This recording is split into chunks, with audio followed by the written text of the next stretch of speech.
I'm Hammad Rind. I'm a writer, primarily writing fiction for adults and children, and I've been part of the Literature Wales Representing Wales programme. I'll be reading two excerpts from my novel Dead Man's Slap.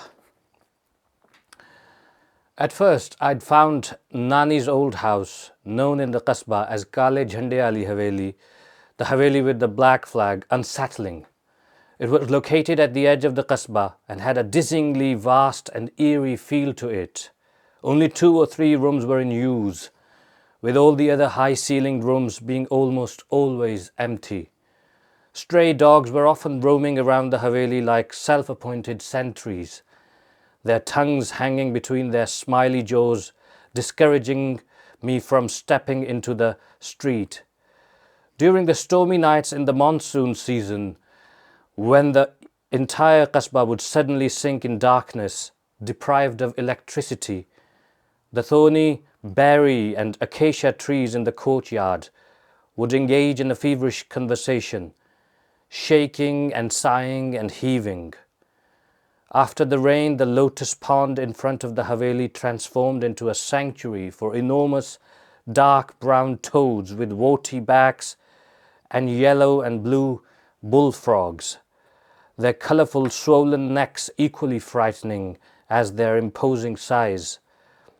On those nights when the electric fan suddenly went silent due to a power cut and Nani lit kerosene lanterns, Amma would take turns waving a handheld fan at me and Farwa, aiming to keep us cool and repel mosquitoes at the same time. But the loud, ugly croaking of the frogs would persist through the burning smell of kerosene. The long street was nearly empty, as most people were napping to escape the clammy August afternoon. A stray dog was lying in the pond opposite the Haveli, its grey-brown coat blackened by the scum, its eyes closed.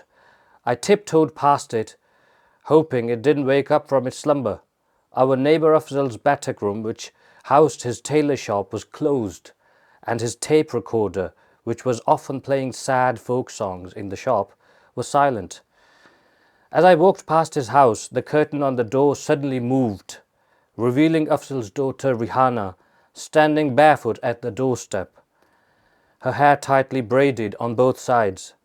I'd often seen her playing hopscotch alone in the street, hopping on one foot, then the other, or carrying her younger brother Sadiq tucked under her armpit. On those occasions she would silently gaze at me with half-open eyes, but this time she stepped towards me and extended her hand to me, tightly grasping a green stick.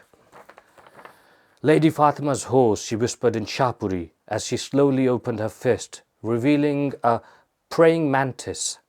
Her teeth had a dark orange tint like Nani's teeth whenever she rubbed them with dandasa made from the bark of the walnut tree. The sight of the insect with the long equine legs and the short head with bulging eyes made me shudder and quicken my steps. As I reached the end of the street, I looked back. There was no sign of Rihanna or her insect horse. The black flag on Nani's Haveli was standing motionlessly in the airless afternoon, looking like a mournful man at a funeral.